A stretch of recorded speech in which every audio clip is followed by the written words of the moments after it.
Hello students, how are you? I hope बहुत अच्छे से होंगे सब लोग। Today we are going to start class 10th civics on CATG online classes. Class 10 civics, that is democratic politics. Democratic politics start करने से पहले मैं चाहूंगी कि तुम लोग एक नोटबुक लेकर बैठो सो दैट जो भी हम यहाँ डिस्कस कर रहे हैं उसे तुम लिख सको।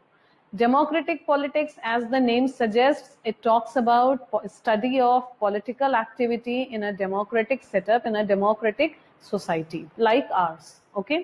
और जो पहला चैप्टर है इसका, that is power sharing. Power sharing में दो वर्ड्स हैं, पावर और शेयरिंग।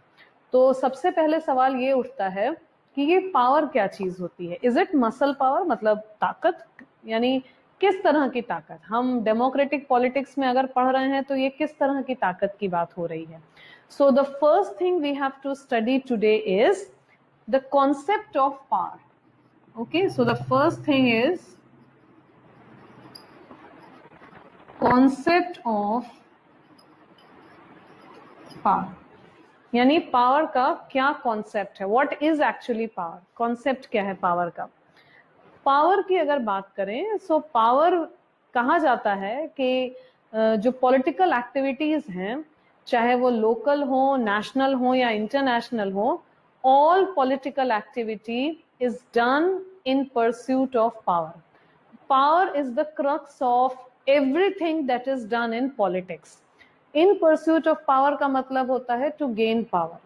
सिंपल भाषा में अगर बात करें तो the legitimate authority to take decisions और to do things is called as power. Okay, so political activities को करने का जो अथॉरिटी है, जो जायज अथॉरिटी है, legitimate authority, that is called as power. Okay, now power की बात हो गई। अभी हमने बात किया कि पावर का मतलब ये होता है कि हम पावर को गेन करें।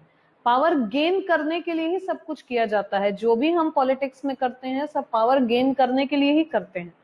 तो फिर शेयर करेंगे क्यों? शेयर करने से तो सुन के लग रहा है कि ये वीक हो जाना चाहिए। तो what is power sharing actually? So the next thing is, the second topic is concept of power sharing. Power sharing का क्या कॉन्सेप्ट है, that is the next thing.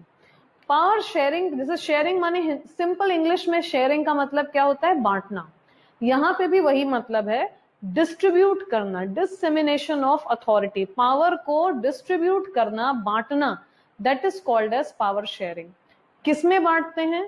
Power बांटी जा सकती है गवर्नमेंट के डिफरेंट ऑर्गन्स में, पावर बांटी जा सकती है डिफरेंट लेवल्स ऑफ गवर्नमेंट में, या फिर कोई सोसाइटी है, इनफैक्ट हर सोसाइटी में बहुत सारे सोशल ग्रुप्स होते हैं, उनमें पावर बांटी जा सकती है।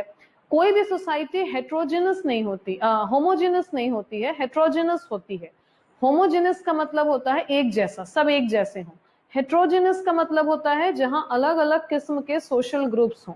तो कोई भी सोसाइटी ऐसी नहीं होती जो कि फुल्ली होमोजिनस सोसाइटी हो। सब में अलग अलग सोशल ग्रुप्स होते हैं, अलग अलग लोग होते हैं, और सबकी ये इच्छा होती है कि उन्हें डिसीजन मेकिंग का अधिकार मिले। इसलिए सोशल ग्रुप्स में भी पावर बांटनी जरूरी है। ओके, और किसमें बांट सकते हैं? जैसे हमारे यहाँ इलेक्शंस होते हैं, तो इलेक्शंस कैसे होते हैं? बहुत सारी पॉलिटिकल पार्टीज हैं, सब अपने कैंडिडेट्स को फील्ड करते हैं, कैंडिडेट्स वोट्स के लिए वोटर्स को कन्विंस करते हैं, उन्हें वोट्स मिलते हैं, वो इलेक्शन जीतते हैं या हारते हैं। यानी सबको ये पावर है कि वो एक ओपन लेवल प्लेइंग फील्ड में एक दूसरे से कंटेस्ट करके इस कंट्री की इंपॉर्टेंट पोजीशंस ऑफ गवर्नेंस को अक्वायर कर सकें, इंपॉर्टेंट पोजीशंस ऑफ गवर्नेंस को हासिल कर सकें। ये सबको ये पावर मिला हुआ है। This is also a form of power sharing. ठीक, इन सारी चीजों को हम लेटर ऑन डिटेल में डिस्कस करेंगे जब हम फॉर्म्स ऑफ पावर शेयरिंग की बात करेंगे। तो हमने समझा क्या कि पावर क्या है, और फिर हमने समझा क्या कि पावर शेयरिंग क्या है। अब बात आती है कि पावर शेयरिंग की जरूरत क्या है। मतलब ठीक है, पावर बांटनी चाहिए, ये समझ में आया, ना बांटे तो क्या होगा? क्या बिना पावर बांटे भी डेमोक्रेसी चल सकती है? बिना पावर लोगों में शेयर किए भी डेमोक्रेसी चल सकती है? इस बात का आंसर हमें अपने थर्ड हेडिंग में मिलेगा, which is the need to share power. Okay, so the third heading is need to share power. ये थर्ड हेडिंग है. क्या नीड हो सकती है पावर शेयरिंग की? जितना अभी हमने डिस्कशन किया, अगर उस पे सोचें तो अगर पावर शेयरिंग का इमर्जेंस की बात की जाए तो पावर शेयरिंग का इमर्जेंस डेमोक्रेसी के साथ हुआ है. जितना डेमोक्रेसी का इवोल्यूशन होता गया, जितना डेमोक्रेसी को लोग समझते गए, जितना डेमोक्रेसी मैच्योर होती गई एज अ कॉन्सेप्ट इस दुनिया में, उतना ही पावर शेयरिंग का इंपॉर्टेंस लोग समझने लगे. इन द ओल्डन डेज, पुराने समय में क्या होता था, ये it was believed that governance was better if power was centralised in a person और इन अ ग्रुप ऑफ पर्संस. यदि पावर एक व्यक्ति या कुछ व्यक्तियों के एक समूह में हो, सिर्फ उन्हीं को मिला हो, तो ज्यादा अच्छा होता है गवर्नेंस. ऐसा पुराने समय में माना जाता था. लेकिन और ऐसा वो क्यों मानते थे? वो इसलिए मानते थे क्योंकि उन्हें लगता था कि अगर पावर डिस्ट्रीब्यूट कर दी जाएगी तो डिसीजन मेकिंग अफेक्ट होगा. Distribution of power or sharing of power among many people would lead to inefficient decision making and inefficient implementation of the decisions according to the olden belief. पुराने समय में जो लोग सोचते थे, और जैसा कि हम जानते हैं कि ज्यादातर पहले किंगडम्स होते थे जहां पे राजा होते थे, और राजा बहुत ज्यादा हद तक सारी पावर्स को अपने ही पास रखते थे. ओके, धीरे धीरे एवोल्यूशन हुआ सिस्टम्स का, गवर्नमेंट का, लोग मैच्योर हुए, डेमोक्रेसी को लोगों ने समझा, और जैसे डेमोक्रेसी का ग्रोथ हुआ, लोगों ने ये रियलाइज किया कि power is the sharing is the spirit of democracy. क्यों स्पिरिट है ये डेमोक्रेसी का? क्योंकि डेमोक्रेसी बेस्ड है इस थॉट पे, इस बेसिक आइडिया पे, इस बेसिक प्रिंसिपल पे कि सारा पावर, सारी ताकत का स्रोत है, सोर्स है पीपल इन जनरल. सारे जो पावर कहीं किसी भी सिस्टम में है, उसका सोर्स है the people of the country. Okay, हमारे प्रियम्बल में भी लिखा हुआ है ना, वी द पीपल. सो ये जो वी द पीपल है, ये क्यों लिखा हुआ है? क्योंकि डेमोक्रेसी का मतलब ही होता है government of the people, by the people and for the people. यानी the source of all power are the people. Okay, तो जब सोर्स ऑफ पावर पीपल हैं, तो फिर पावर एक व्यक्ति में कैसे या एक ग्रुप में कैसे सेंट्रलाइज होके रह सकती है? तब एक डेमोक्रेसी में पावर शेयरिंग होना तो एज इम्पॉर्टेंट है as the concept of democracy itself. Okay, यानी पावर शेयरिंग के बिना डेमोक्रेसी नहीं हो सकती. ठीक, तो इसलिए एक डेमोक्रेटिक सेटअप में power sharing is a must. इस पूरे डिस्कशन को अगर हम पॉइंट वाइज रखें तो इसको हम दो हिस्सों में डिवाइड कर सकते हैं. पावर शेयरिंग की जरूरत क्यों है, इसके प्रूडेंशियल रीजंस और उसके मॉरल रीजंस.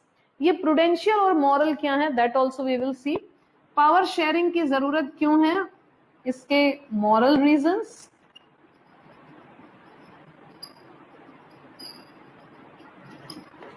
और इसके प्रूडेंशियल रीजंस.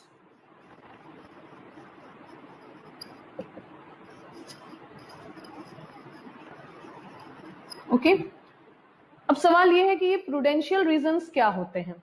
प्रूडेंशियल रीजंस का मतलब है कि calculation of benefits and losses. क्या फायदा और क्या नुकसान होगा, करने से क्या फायदा होगा इस काम को, और न करने से क्या नुकसान होगा, that is prudential reasons. Okay, so इसका मतलब क्या है? Calculation, you can write in your notebook that prudential reasons mean calculation of losses and gains. ये तुम्हारे बुक में भी डेफिनेशन दिया हुआ है. ओके, सो प्रूडेंशियल रीजंस क्या क्या है?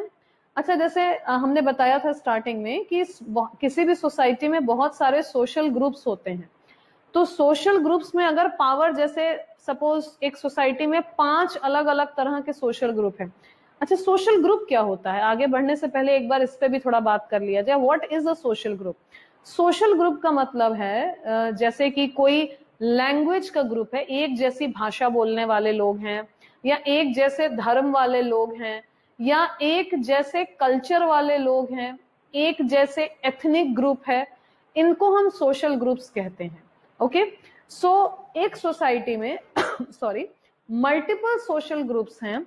यदि किसी एक को सिर्फ हम पावर दे देंगे, यदि सिर्फ सपोज 10 में से एक ही कोई अधिकार है कि वो रूल करे, वही डिसीजन बनाए, वही डिसीजंस को इम्प्लीमेंट करे, तो बाकी के 9 ग्रुप्स क्या सेटिस्फाइड फील करेंगे?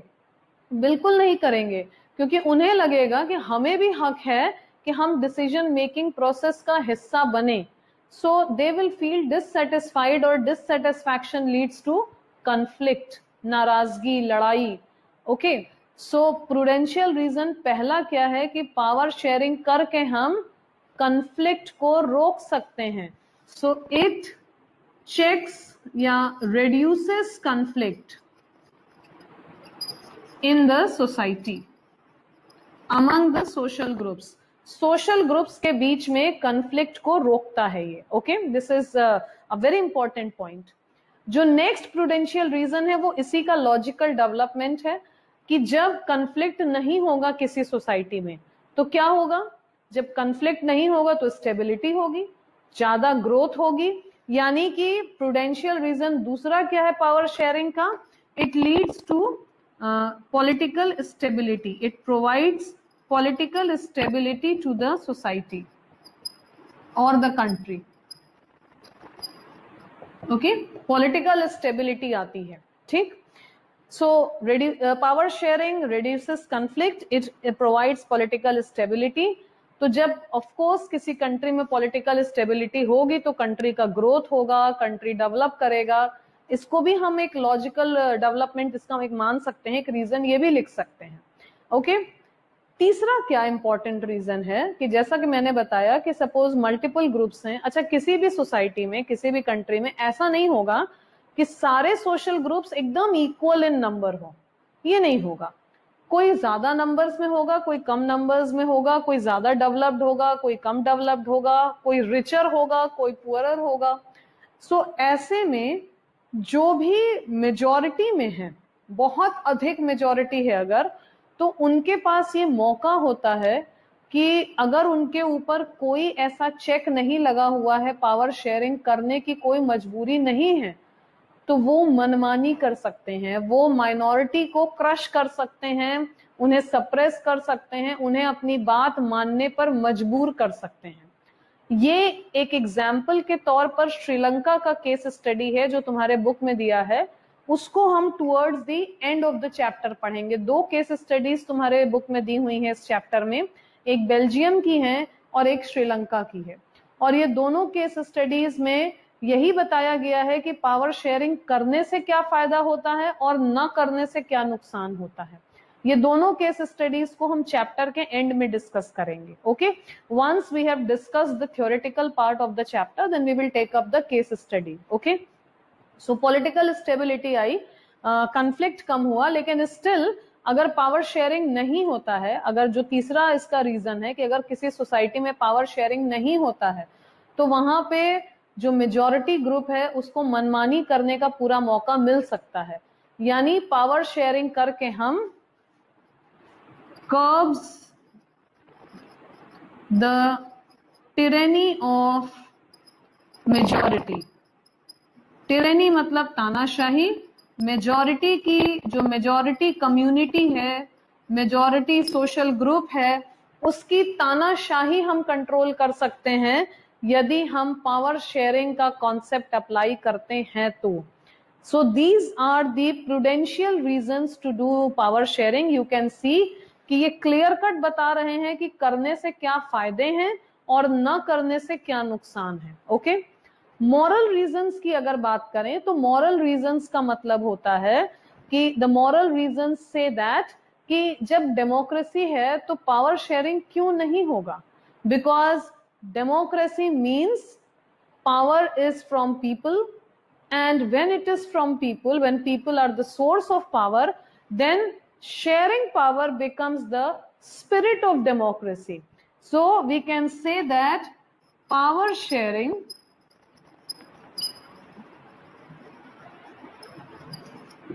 is the very spirit of democracy. Very spirit of democracy. The very spirit of democracy. Okay, power sharing is the very spirit of democracy. ठीक, तो ये moral reason हो गया. We have now 3 prudential reasons and a very core moral reason why we need to have power sharing in a democratic country. ठीक, so ये हो गए power sharing के reasons why we need to have, why should we have power sharing in a democratic country. यानी अभी तक हमने 3 चीजें पढ़ी. हमने पढ़ा कॉन्सेप्ट ऑफ पावर, हमने पढ़ा कॉन्सेप्ट ऑफ पावर शेयरिंग और हमने पढ़ा the need to share power. Okay, अब इसके बाद हम पढ़ेंगे कि पावर शेयरिंग के फॉर्म्स क्या हैं, forms of power sharing. Okay, now let's do that. I hope you are noting the points simultaneously along with me. मेरे संग नोट कर रहे हो तुम लोग भी ये points. So the fourth point that we have to discuss is forms of power sharing. If you remember, हमने जब स्टार्टिंग में डिस्कशन हम लोगों ने स्टार्ट किया था तो मैंने बताया था कि किस तरह से शेयरिंग ऑफ पावर या डिस्ट्रीब्यूशन ऑफ पावर हो सकता है, forms of power sharing. So I told you कि किस तरह से ये हो सकता है डिस्ट्रीब्यूशन ऑफ पावर. तो उसमें मैंने बताया था कि among different organs of government हो सकता है, लेवल्स ऑफ गवर्नमेंट के बीच में हो सकता है, पॉलिटिकल पार्टीज के बीच में हो सकता है, सोशल ग्रुप्स के बीच में हो सकता है. तो वही चीज यहाँ पे हम डिस्कस करेंगे डिटेल में. So the first form of power sharing that we have to take up is, जो इसमें फर्स्ट है, that is horizontal sharing of power. Of course, so horizontal sharing of power ये फर्स्ट है. Horizontal sharing of power का क्या मतलब है? Horizontal का मतलब सबसे पहले क्या होता है? इट मींस कि समतल, सेम लेवल पर, ऑन द सेम प्लेटफॉर्म, सब एक बराबर पे हैं और उसमें ही शेयरिंग ऑफ पावर की जा रही है. गवर्नमेंट के डिफरेंट ऑर्गन्स के बीच में जो पावर शेयरिंग होती है that is called as horizontal sharing of power. कौन से 3 होते हैं ये ऑर्गन्स? They are legislature,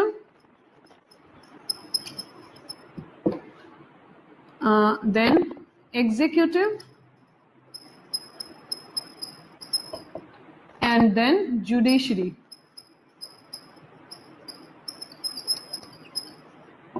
इन तीनों के बीच में जो शेयरिंग ऑफ पावर होगा that is called as horizontal sharing of power. ये तीनों के बीच में.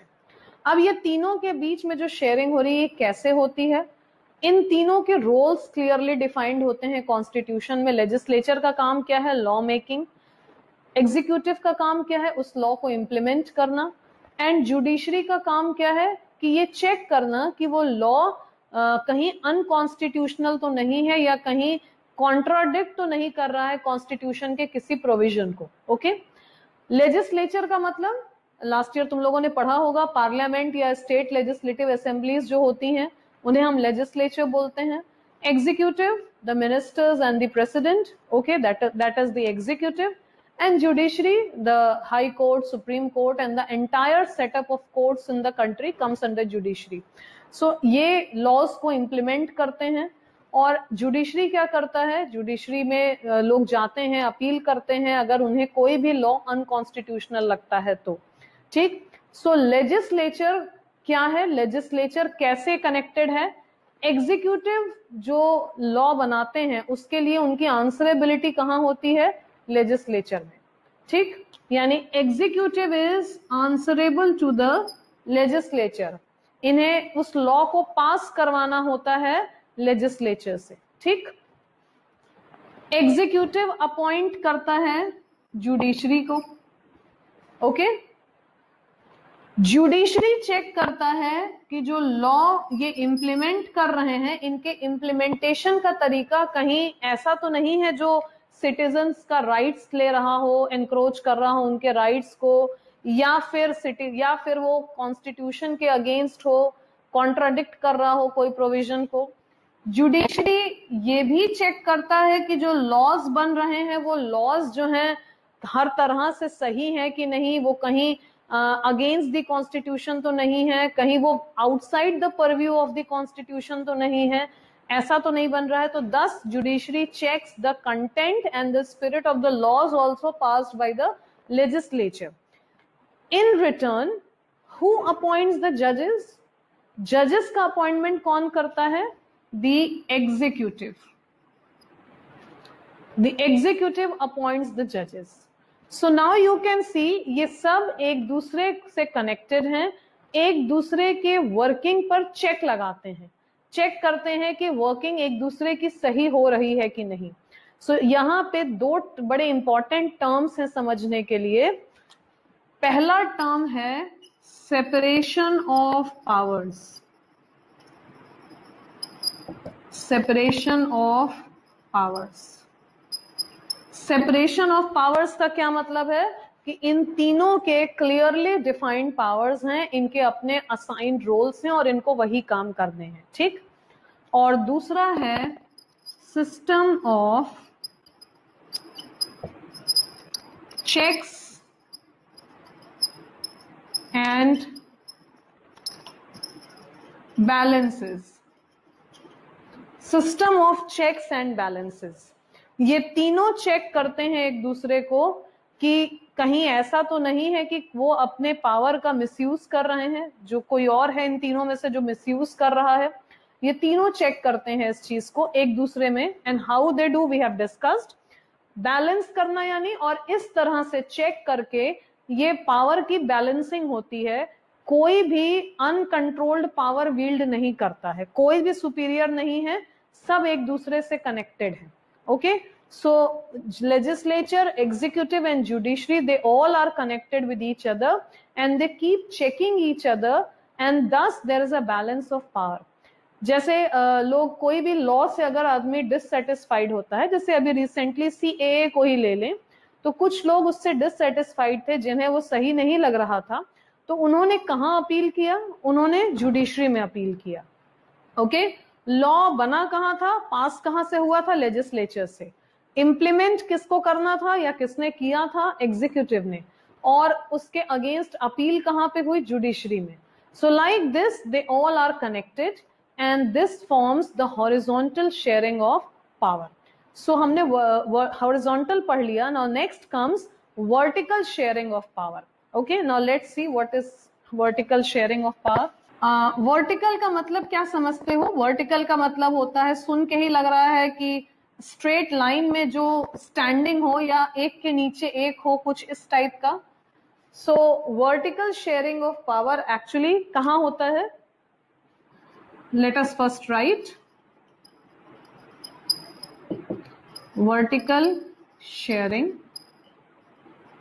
ये वर्टिकल शेयरिंग ऑफ पावर कहाँ पे होता है? ये होता है among different layers of government. Layers of government का मतलब क्या होता है? जैसे हमारा कंट्री है जिसमें कि एक सेंट्रल गवर्नमेंट है, एक स्टेट गवर्नमेंट है। Let us write it also. एक you can say federal government. अभी इस पे बात करते हैं कि ये फेडरल गवर्नमेंट क्या होती है। ये पूरे देश की जो गवर्नमेंट है उसे हम फेडरल गवर्नमेंट कहते हैं। इंडिया के केस में इसे हम यूनियन या सेंट्रल गवर्नमेंट कहते हैं। Union is more appropriate, so let us write union government. इसके अंडर में कौन आते हैं? स्टेट गवर्नमेंट्स आते हैं। स्टेट गवर्नमेंट्स, जिन्हें प्रोविंशियल गवर्नमेंट्स भी कहा जा सकता है। Provincial governments, okay. और इनके नीचे कौन आते हैं? Local self government. Local self government, जिसमें आते हैं पंचायत एंड म्यूनिसिपैलिटीज।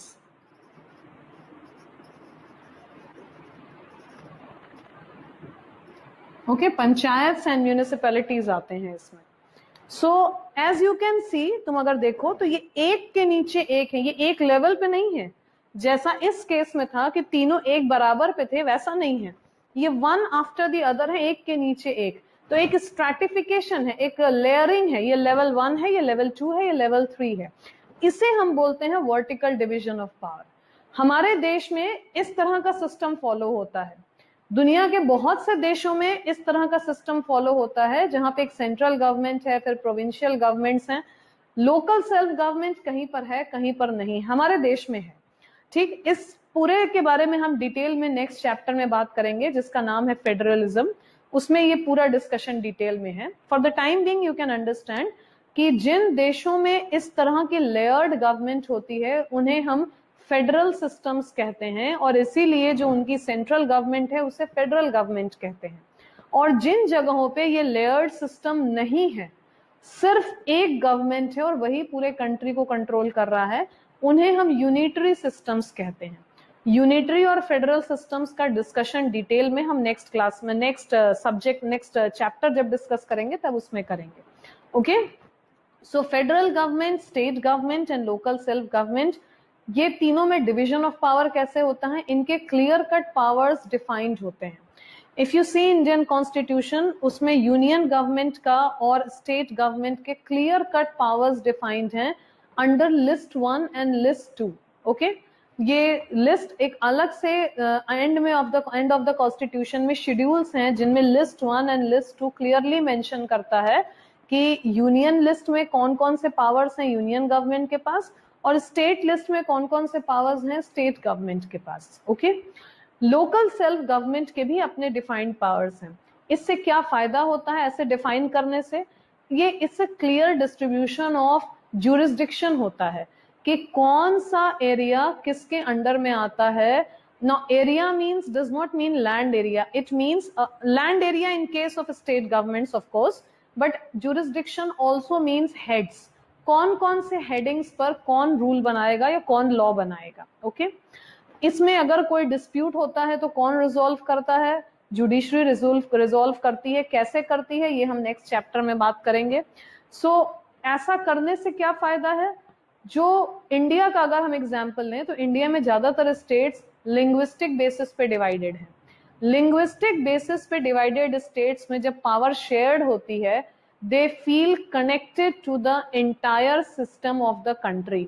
अगर ऐसा नहीं किया जाएगा तो उन्हें ऐसा फील होगा जैसे उनके ऊपर डिसीजंस मढ़े जा रहे हैं, इम्पोज किए जा रहे हैं, which is not true democracy.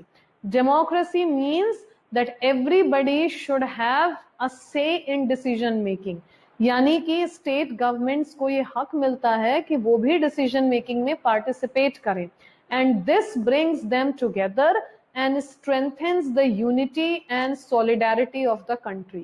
Okay, ऐसा ना करने से क्या होगा, प्रूडेंशियल रीजन अगर बात करें, करने से फायदा क्या है, यूनिटी और सॉलिडारिटी बढ़ता है कंट्री का। ना करने से क्या होगा, लोगों में डिससेटिस्फैक्शन होगा, उन्हें लगेगा कि वो कंट्री के ग्रोथ में हिस्सेदार नहीं बन पा रहे हैं, उनका डेवलपमेंट प्रॉपर नहीं हो रहा है, and then there will be revolts and demands for separation. Okay, इसलिए ये डिस्ट्रीब्यूशन ऑफ पावर बहुत इंपॉर्टेंट होता है, और इसे हम वर्टिकल डिस्ट्रीब्यूशन ऑफ पावर कहते हैं, क्योंकि ये जो है एक के बाद एक लेयर पे है। Okay, so did you understand this. अब इसके बाद जो थर्ड फॉर्म ऑफ शेयरिंग है पावर का, दो हमने डिस्कस किया, horizontal and vertical. Now the third type of power sharing is sharing among social groups. Social groups क्या होते हैं ये हम ऑलरेडी डिस्कस कर चुके हैं, लिंग्विस्टिक, रिलीजियस या ऐसे और दूसरे ग्रुप्स हो सकते हैं। ठीक है, सो थर्ड फॉर्म जो है शेयरिंग ऑफ पावर का, that is among social groups. इसको क्या क्यों करते हैं, इसको इसलिए करते हैं कि इससे फायदा क्या मिलता है कि जो वीकर सेक्शंस हैं सोसाइटी के या जो माइनॉरिटीज हैं उनके इंटरेस्ट को सेफगार्ड करने के लिए ये किया जाता है। ठीक है, यानी कि बात यहां हो रही है वीकर सेक्शंस एंड माइनॉरिटीज।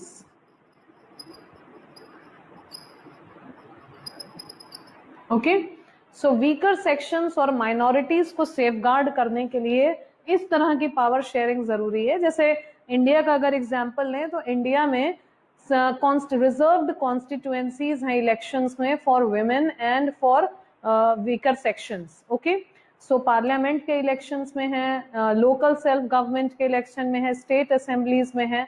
ऐसा क्यों करते हैं? So that they can be brought in the main stream. जो वीकर सेक्शंस हैं या जो माइनॉरिटीज हैं, अगर उन्हें सेफगार्ड नहीं किया जाएगा, स्पेशली ये वीकर सेक्शंस के लिए किया जाता है, शेड्यूल कास्ट और शेड्यूल ट्राइब के रिजर्व्ड कॉन्स्टिट्यूएंसीज होते हैं। क्यों करते होंगे ऐसा? इसलिए क्योंकि ये जो वीकर सेक्शन है ये सोशली और इकोनॉमिकली बैकवर्ड है। ये अभी तक इस कंट्री के ग्रोथ का फायदा नहीं ले पाया है पूरे तरीके से। और जो दूसरे सोशल ग्रुप्स हैं, जो दूसरे कम्युनिटीज हैं, वो इनके मुकाबले काफी ज्यादा डेवलप्ड हैं, वो अवेयर हैं, वो मेच्योर कर चुके हैं, तो उनके पास एक नेचुरल एडवांटेज ज्यादा है कंट्री में ग्रो करने का।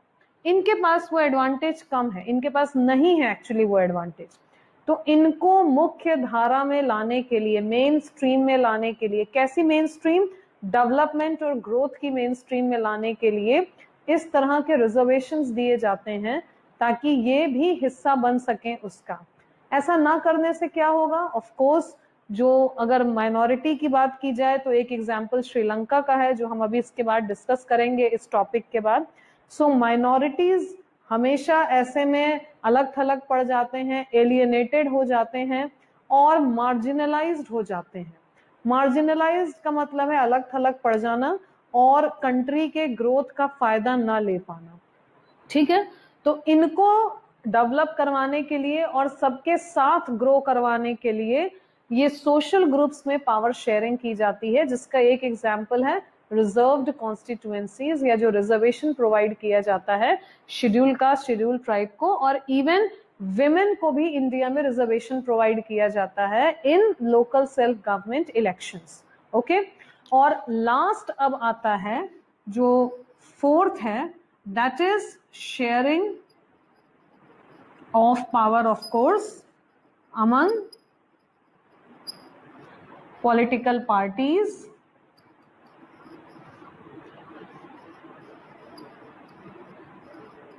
okay, then what else? Movements and pressure groups या interest groups।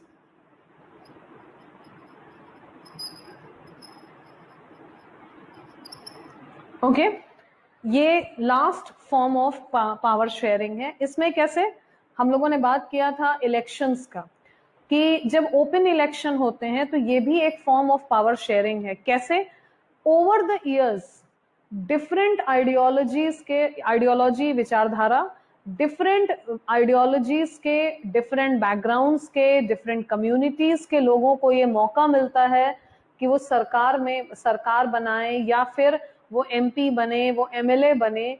इस तरह से हर एक कम्युनिटी में पॉलिटिकल फॉर्म में पावर शेयरिंग हो जाती है, पॉलिटिकल इलेक्शंस के थ्रू पावर शेयरिंग हो जाती है इन दिस फॉर्म। ओके, जब उन्हें मौका मिलता है वो इलेक्शंस लड़ने का, एक लेवल प्लेइंग फील्ड मिलती है, जो हमने एकदम स्टार्टिंग में चैप्टर के बात किया था कि जब एक लेवल प्लेइंग फील्ड मिलती है तो उनके पास पूरा मौका होता है कि हम भी अपने इस पावर को, कैसी पावर, आगे बढ़ के इलेक्शन में पार्टिसिपेट करना और जीत के सरकार बनाना, ये भी एक पावर है। और जब ये सबको मिलती है तो लोग सेटिस्फाइड होते हैं और जो गवर्नमेंट चुनी जाती है उसे एक्सेप्ट करते हैं, क्योंकि वे मानते हैं कि ये सर्वसहमति से चुनी गई है। Everybody has consented for this government. Finally, it has been elected and has got a majority and has come to power. Okay, तो गवर्नमेंट का एक्सेप्टेंस बनता है और ऑफ कोर्स पॉलिटिकल स्टेबिलिटी आती है। ठीक, इसमें दो तरीके की पावर शेयरिंग हो सकती है। अगर इसकी बात करें, इसमें एक पावर शेयरिंग हो सकती है डायरेक्ट और एक हो सकती है इनडायरेक्ट। अब डायरेक्ट पावर शेयरिंग कौन सी है और इनडायरेक्ट कौन सी है, लेट्स सी। ये फोर्थ पॉइंट के बारे में हम बात कर रहे हैं, डायरेक्ट पावर शेयरिंग। ये कब होती है? जब पॉलिटिकल पार्टीज अलायंसेस बनाती हैं इलेक्शन से पहले, और इलेक्शन जीतने के बाद जब वो बनाते हैं कोएलिशन। डिफरेंट पॉलिटिकल पार्टीज जिनकी मोर और लेस सिमिलर आइडियोलॉजी होती है, जब वो इलेक्शन के पहले अलायंस बना के, ग्रुप बना के लड़ते हैं, और जब इलेक्शन के बाद वो जीत जाते हैं तो वो कोएलिशन गवर्नमेंट बनाते हैं। ये डायरेक्ट पावर शेयरिंग है under this fourth heading. Indirect power sharing क्या होती है? इनडायरेक्ट पावर शेयरिंग की अगर हम बात करें,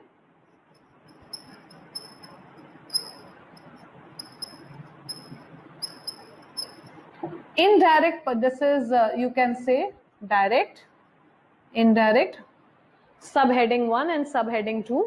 इनडायरेक्ट पावर शेयरिंग में क्या होता है? ये जो इंटरेस्ट ग्रुप्स, मूवमेंट्स या जो प्रेशर ग्रुप्स होते हैं, प्रेशर ग्रुप्स क्या होते हैं? बेसिकली प्रेशर ग्रुप्स होते हैं जो किसी एक तरह के यूनिट को रिप्रेजेंट करते हैं, लाइक बिजनेसमैन के प्रेशर इंटरेस्ट ग्रुप्स या प्रेशर ग्रुप्स हो सकते हैं, ट्रेड्समैन के हो सकते हैं, इंडस्ट्रियलिस्ट के हो सकते हैं, डॉक्टर्स के हो सकते हैं। तो प्रेशर ग्रुप्स क्या करते हैं? या तो ये डायरेक्टली पार्टिसिपेट करते हैं गवर्नमेंट कमिटीज में और गवर्नमेंट की पॉलिसीज को इन्फ्लुएंस करते हैं, या फिर ये आउटसाइड रह के उन पॉलिसीज को इन्फ्लुएंस करते हैं, गवर्नमेंट को प्रेशराइज करते हैं अपनी बात मानने के लिए, डिमांड करने के लिए। इसके लिए मूवमेंट्स भी वो चला सकते हैं, वो प्रोसेशंस निकाल सकते हैं। ओके, सो ये इनडायरेक्ट पावर शेयरिंग हुआ under this fourth heading. Under this fourth heading दो फॉर्म्स हैं, डायरेक्ट और indirect power sharing. Direct power sharing का मतलब क्या है कि जो पॉलिटिकल पार्टीज हैं वो अलायंसेस बनाते हैं इलेक्शन से पहले और जीतने के बाद कोएलिशन बनाते हैं, तो डिफरेंट पॉलिटिकल पार्टीज में पावर शेयर हो जाती है। इनडायरेक्ट पावर शेयरिंग क्या है कि जो इंटरेस्ट ग्रुप्स हैं या प्रेशर ग्रुप्स हैं वो या तो गवर्नमेंट कमिटीज में या फिर आउटसाइड रह के प्रेशर जनरेट करके पॉलिसी मेकिंग को इन्फ्लुएंस करते हैं, गवर्नमेंट को इन्फ्लुएंस करते हैं कि उनके फेवर में पॉलिसीज बनाएं। Okay, so this is all about forms of power sharing. 4 अलग अलग तरीके की पावर शेयरिंग होती है जैसा कि अभी हमने पढ़ा। And after this forms of power sharing we have to study 2 very interesting case studies जो तुम्हारे बुक में दी हुई है। One is of Belgium, which is a country in Europe, and the other is of Sri Lanka, which is a neighbor of our own country, India. India का south east में ये आता है ये country. Okay, and this case study, these 2 case studies will give you a glimpse कि power sharing करने का क्या फायदा होता है और ना करने का क्या नुकसान होता है।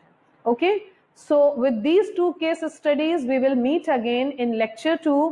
Till then revise your concepts, revise all the theoretical points we have discussed here, concept of power sharing, need for power sharing and forms of power sharing. Revise them, go through the text which is in the description box of this video, and we will meet again with the 2 case studies in the next chapter. Till then, take care, stay home and stay safe. Bye.